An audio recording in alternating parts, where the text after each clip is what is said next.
ibihe byiza kuri wowe ukomeza gukurikira gahunda za Buhuru Boy TV. Uyu munsi tuje ahangaha kugira ngo tukugezeho urutonde rw'abakinyi batanu ba filime batunze akayabo. No kuvuga ngo ni abakinyi batanu bakize kurusha abandi ku isi. Mwibutse gukanda subscribe hano kuri Buhuru Boy TV kugira ngo buri munsi tujye tubana mu biganiro byacu bigiye bitandukanye. Ngiye wategura ibi byose ngiye mugiye kubana muri iki kiganiro. Nitwa Olivier Harerimana. Gukina filime ni umwe mu myuga benshi usanga bifuza kujyamo bitewe nuko ari uruganda rw'imyidagaduro rurimo amafaranga menshi, haba mu bihe byahise ndetse bikaba byararushijeho kuba akarusho muri iyi myaka ya vuba ahangaha, nyuma y'umwaduko w'ikoranabuhanga riteye imbere, by'umwihariko mu bihugu byateye imbere mu kuzikina no kuzitunganya. Ibingibi bituma ari nayo mpamvu usanga abakinnyi cyangwa abazitunganya babarirwa amamiliyari mu madolari, usanga babarirwa amamiliyari mu madolari batunze. Ni ukuvuga ngo usanga batunze akayabo.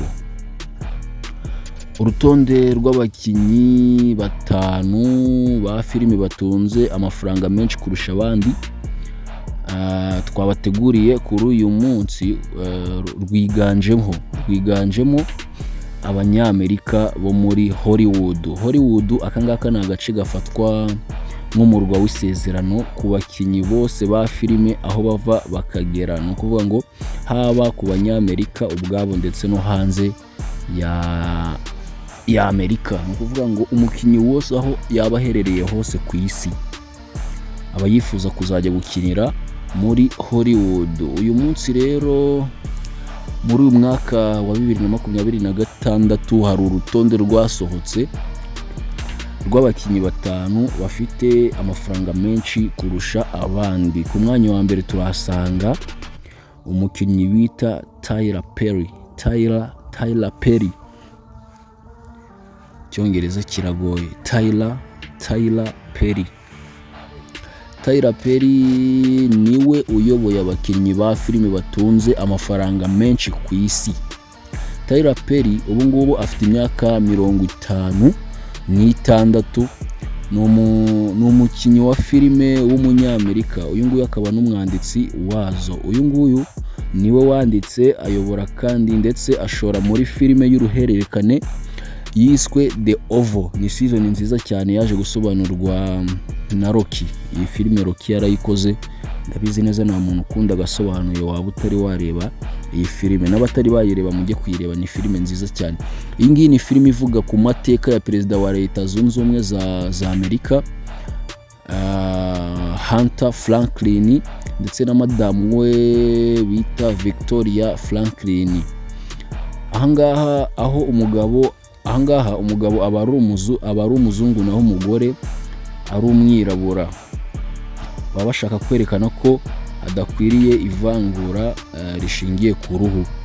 Nubwo bombi baba bafite imico n'imyitwarire y'urukozasoni, mugomba kuzayihanganira, ntabwo ari ngombwa. Hari scene utareba uri kumwe n'abana ziri muri filime. Tyler Perry yagiye agira amahirwe yo kwinjiza amafaranga menshi binyuze mu gukina, kuyobora, gutunganya no kwandika filime zitandukanye, ndetse birushaho nyuma yo gushinga inzu ikomeye cyane itunganya filime.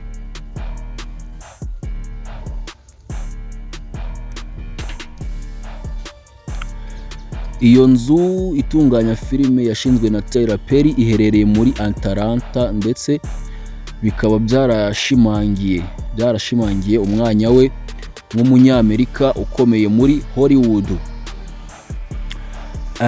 Forbes yagaragaje ko kugeza ubu ngubu muri 2026 umutungo wa Tyler Perry, ni ukuvuga ngo Tyler Perry ubu ngubu afite umutungo ubarirwa agaciro ka miliyari 1.4 mu madolari.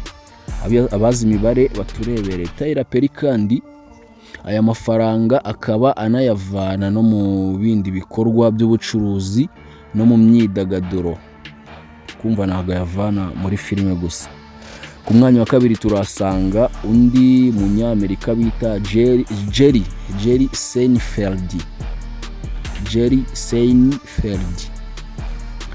Seinfeld uyu nguyu wamamaye cyane nk'umunyarwenya.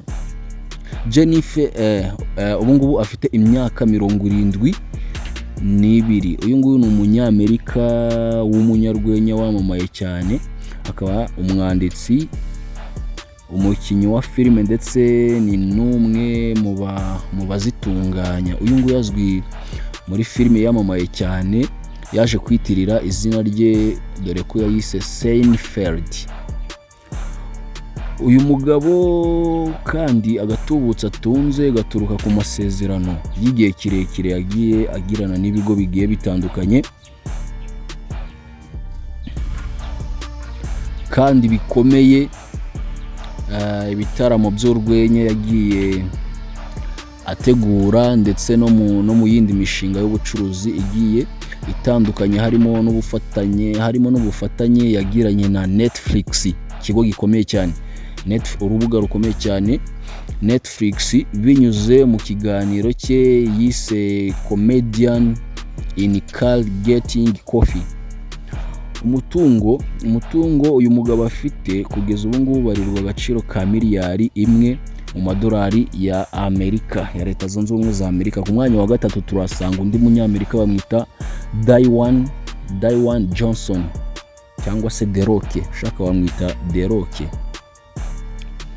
Dwayne Johnson uzwi nka The Rock nawe ari mu babarirwa akayabo. Ni ukuvuga ngo Dwayne Johnson uzwi kandi ku izina rya The Rock ni umukinnyi w'umunyamerika, akaba umucuruzi ndetse n'umukinnyi wo gukirana, aribyo bita wrestling, wabigize umwuga. Dwayne Johnson waje gukoresha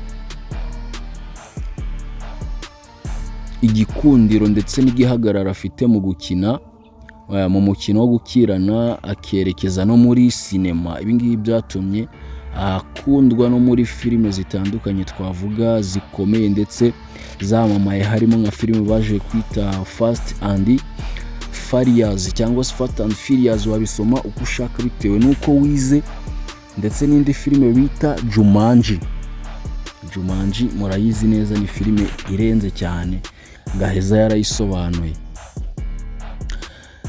The Rock uretse gukina filime yamamaye no mu mukino wo gukirana, ibi ngibi twamaze kubivuga haruguru. Dwayne Johnson ubu ngubu afite imyaka 54, kumva aracyari muto cyane, yagiye anifashishwa muri filime z'abana, harimo nka filime yamamaye cyane yitwa Moana. Iyi ngiyi yasohotse mu mwaka w'2016. Kugeza ubu ngubu uyu mugabo abarirwa umutungo ufite agaciro ka miliyari 800 z'amadolari ya Leta Zunze Ubumwe za Amerika, z'amadolari ya Amerika. Ku mwanya wa kane turasanga umukinnyi, ni umuakteri. Uyu nguyu nta nubwo abarizwa muri Hollywood, bamwita Shah Rukh Khan. Ni umwe mu bakinnyi ba filime batunze akayabo kurusha abandi ku isi, kandi akaba atanabarizwa muri Hollywood.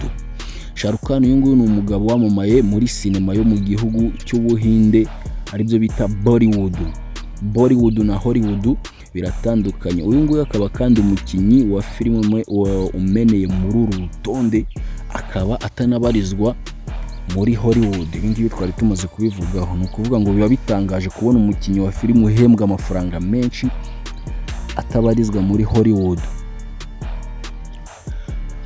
nta nubwo ari umunyamerika. Uyu mugabo ubu ngubu afite imyaka 60, amaze gukura. Ni umukinnyi wa filime, arazitunganya ndetse akanaziyobora mu itangazamakuru ryo mu Buhinde, azwi nka Bandshah of Bollywood. Sinzi ngo bisobanura iki, gusa nyine tuzabishaka. Ndetse na King Khan, uri kumva bamwita umwami nyine tu, yagaragaye muri filime zirenga 100. Ibi ngibi byatumye arushaho kwamamara cyane, arakundwa ndetse yahawe ibihembo birenga 14 bya Filmfare Award. Wumva rero afite uduhigo tugiye dutandukanye. Shah Rukh Khan ni umugabo kandi ufite igikundiro mu Buhinde. Khan bitewe n'amafaranga yakuye muri sinema y'Ubuhinde, kongeraho imigabane afite muri ekipe ya cricket yitwa Kolkata Knight Riders IPL, ndetse no gushora mu bushabitsi bugiye butandukanye. Ibi ngibi byatumye aba umwe mu bakinyi ba filime bakomoka mu Buhinde bakize ku isi kurusha abandi. Ni ukuvuga ngo afite umutungo mwinshi cyane nk'uko twavuze haruguru. Bivugwa ko Shah Rukh Khan afite umutungo ungana na miliyari 770 z'amadolari. Abavunja badushyirire mu manyarwanda turebe ngo atunze angahe. Miliyari 770, oya ni miliyoni 770 z'amadolari. Ku mwanya wa gatanu turasanga uwo bita Tom Cruise, apana Tom Cruise. Tom Cruise niwe wa gatanu ku isi mu bakinyi ba filime batunze amafaranga menshi. Uyu nguyu niwe mukinyi waje ku mwanya wa gatanu. Tom Cruise nawe akaba akomoka muri Amerika, ni umunyamerika, ubwo ni muri Hollywood. Ni umwe mu bamaze kwinjira mu gutunganya filime, kuzandika ndetse akanaziyobora. Uyu mugabo amaze ibinyacumi bitandukanye muri sinema ya Leta Zunze Ubumwe za Amerika, muri sinema ya Amerika. Kongeraho n'ubuhanga bwe mu gukina filime byatumye afatwa nk'umwe mu banyabigwi bo muri Hollywood. Tom Cruise ubungubu afite imyaka 63, azwi cyane muri filime yiswe Mission Impossible cyangwa se Mission Idashoboka. Ibice bitandukanye yagiye akina mu bice bitandukanye, n'izindi filime nyinshi yagiye akinamo ndetse zikamamara. Ibi ngibi byatumye reka turebe. Ibi ngibi byatumye yinjiza amafaranga menshi. Uyu mugabo ni umukire bro. Kugeza ubu ngubu uyu mugabo yashinze sosiyete itunganya, apana society, yashinze sosiyete itunganya filime yitwa Cruise. Iyo sosiyete yitwa Cruise Wagner Production, nabyo wabisoma uko ushaka. Nayo igira uruhare runini mu kuzamura ubutunzi bwe. Tom Cruise uyu nguyu abarirwa umutungo ufite agaciro ka miliyoni 600 z'amadolari ya Amerika. Ni menshi cyane, miliyoni 600 z'amadolari ya Amerika, ndetse akaba ari n'umwe mu bakinyi bo muri Hollywood bahembwa amafaranga menshi cyane. Reka tube dusoreje ahangaha. Njye wabateguriye ibi byose nitwa Olivier Harerimana, ndabakunda cyane. Reka twongere duhure mu kiganiro cyacu cy'ubutaha. Mwibutsa gukanda subscribe hano kuri Buhuru Boy TV. Iyi ngiyi ni channel nziza cyane, channel icaho ibintu by'ubwenge bigiye bitandukanye, amakuru y'imikino, amakuru y'imyidagaduro, amakuru, amateka y'ibyamamare bigiye bitandukanye, amateka y'inyamaswa, byose mwabisanga hano. Wibutsa kudushyigikira, wifuza kudushyigikira waduhamagara kuri nimero 0789407505. Ndabakunda cyane. Reka twongere duhure mu kiganiro cyacu cy'ubutaha.